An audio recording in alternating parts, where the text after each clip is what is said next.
Hello everyone. इस video में हम देखेंगे कि हम सॉलिड वर्क के अंदर किस तरह से इस तरह का एक कॉम्बिनेशन बना सकते हैं। Like we have a big pulley in back side and we have a small pulley in front side, और इन दोनों पुलीज को अटैच किया गया है थ्रू अ बेल्ट।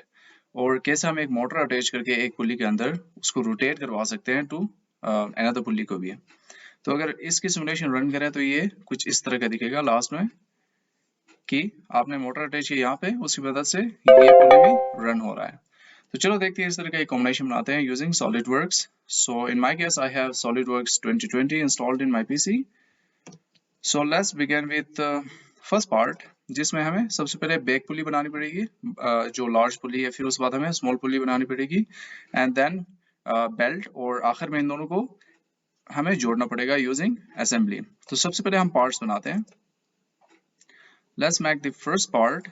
और फर्स्ट पार्ट बनाने के लिए जिसमें बिग पुली है उसके लिए हम लेंगे फ्रंट प्लान और इसको नॉर्मल नॉर्मल कर दें, और यहाँ पर हमें चाहिए होगा एक circle. So let's draw a circle, two circles actually to make the large pulley. और इसकी डायमेंशंस लेट्स सपोज हम सेट करते हैं यहाँ पे 125, और इनर डायमीटर हम सेट करते हैं 25।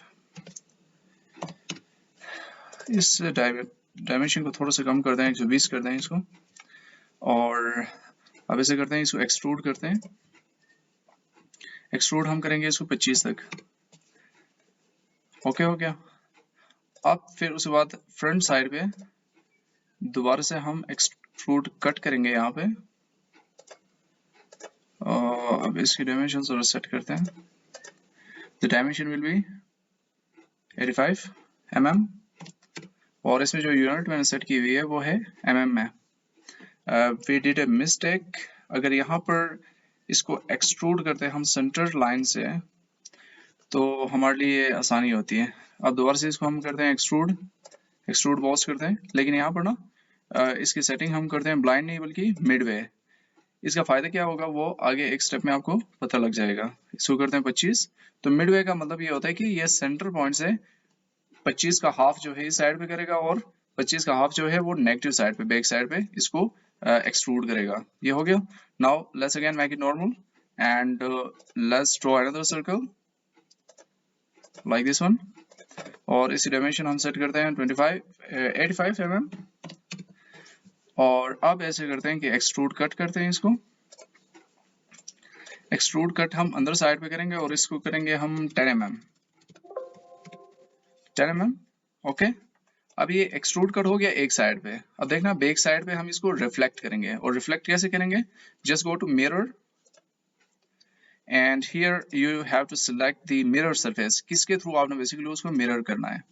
तो यहाँ पर हम सिलेक्ट करेंगे एक्चुअली फ्रंट प्लेन, क्योंकि यहाँ पर देखें फ्रंट प्लेन के बैक साइड पे उसको मिरर कर रहे हैं ना। ओके।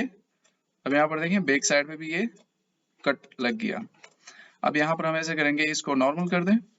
अब यहाँ पर हम छोटे छोटे होल्स बनाते हैं, और उसके लिए let's take again a circle.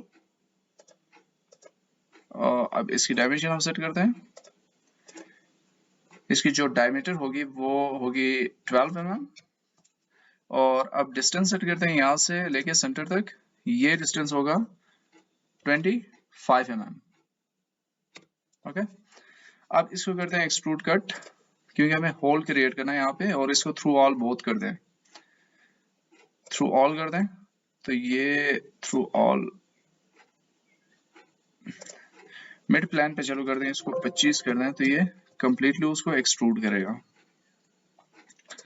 तो ये हो गया। सॉरी, एक्सट्रूड बॉस हमने कमांड यूज किया, एक्सट्रूड कट करना है एक्चुअली हमने।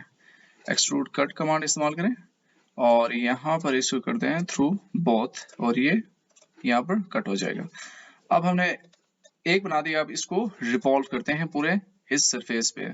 तो यहाँ से इस्तेमाल कर सकते हैं आप सर्कुलर पैटर्न, और यहाँ पर आपने डायरेक्शन देनी है इसको कि आपने किस डायरेक्शन में इनको रोटेट करवाना है, किस डायरेक्शन में आपने ये होल्स एक्चुअली कॉपी करना है। तो सर्कुलर पैटर्न, और हमारा डायरेक्शन होगा ये, और इसको हम करते हैं okay. Now you can see कि ये हमारे पास बन गया एक सर्कुलर पैटर्न, बीच में ये होल्स। और आपने देखा होगा प्रैक्टिकल एप्लीकेशंस में भी इस तरह का हमारे पास डिस्क होता है, specially in conveyor belts and you know other application, जैसे कि क्रशिंग मशीन होता है। अब उसके बाद हम बनाते हैं इसके ऊपर साइड पे, यहाँ पर बेल्ट के लिए एक स्ट्रक्चर बनाते हैं। तो उसके लिए हमें सिलेक्ट करना पड़ेगा ये सरफेस और इसको करते हैं नॉर्मल, या फिर दूसरा तरीका हमारे पास ये होता है कि आप इसको टॉप कर दें और टॉप को नॉर्मल कर दें। अब टॉप सरफेस पे बेल्ट के लिए स्ट्रक्चर बनाते हैं, तो उसके लिए हमें ये करना पड़ेगा, सबसे पहले एक नॉर्मल लाइन यहाँ से ड्रॉ कर दें। अब इस नॉर्मल लाइन का पर्पस क्या है ये अभी थोड़ी देर में पता लग जाएगा। नॉर्मल लाइन हो गई, फिर उसके बाद हम बनाते हैं यहाँ पर स्केच फॉर द बेल्ट। तो बेल्ट का आपको पता है इस तरह का स्केच होता है, आप बना दें इस तरह से, और उसके बाद हम इसको डायमेंशन देते हैं।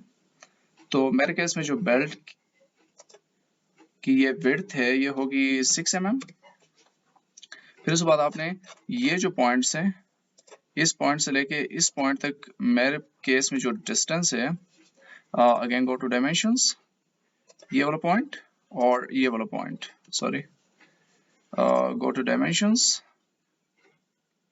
This point and this point. Why it is not taking, थोड़ा जूम आउट करते हैं इसको, यहाँ पे ये डिस्टेंस नहीं ले रहा है। So this point and this point, why it is not taking the dimension, just 1 minute, इस पॉइंट से लेके इस पॉइंट तक ये डिस्टेंस हम रखते हैं 3 mm, और इसी तरह से आप इसको नॉर्मल कर दें। ऊपर साइड पे भी ये जो हमारे पास डिस्टेंस होगा between this point and this point, that will be 3 mm। तो ये पॉइंट्स आप थोड़ा सा जूम करके ना प्रॉपर्ली सिलेक्ट करें तो ये हो जाएगा this point and this point, this is also gonna be 3 mm, सही है। अब उसके बाद हम क्या करेंगे, ये हमारे पास डायमेंशंस हो गए। अब जरा एंगल सेट करते हैं कि ये एंगल कितना होना चाहिए। ये एंगल मेरे केस में है 60 डिग्री, तो इसको करते हैं 60।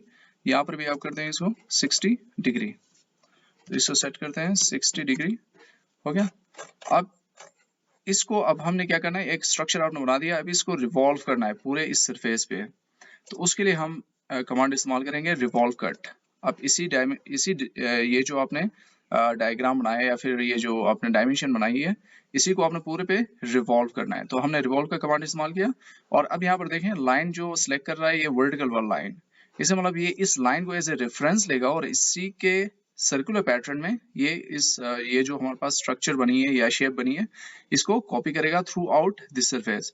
अब इसे ओके कर दें। नाउ यू कैन सी कि ये हमारे पास इस तरह का शेप बन गया। तो ये हमारे पास रेडी हो गया बिग पुली, और यहाँ से इन डायमेंशंस को हाइड कर दें बोले आप, या इनको रहने दें। अब इसको करते हैं हम जरा मटेरियल असाइन। मटेरियल में हम यूज करेंगे मेटल, स्टील, और स्टील के अंदर आप यहाँ से जो भी सिलेक्ट करना चाहें, मेरे केस में ये कार्बन स्टील में इस्तेमाल करूंगा, एड टू अपीयरेंस। तो ये हमारे पास फर्स्ट पार्ट बन गया लार्ज पुली। अब हम नेक्स्ट पार्ट में देखेंगे कि हम स्मॉल पुली बनाएंगे, फिर उसके बाद हम बेल्ट बनाएंगे और उनको आपस में जोड़ के हम जो है ना मोटर अटैच करेंगे और उसको रोटेट करवाएंगे। सही है, थैंक यू।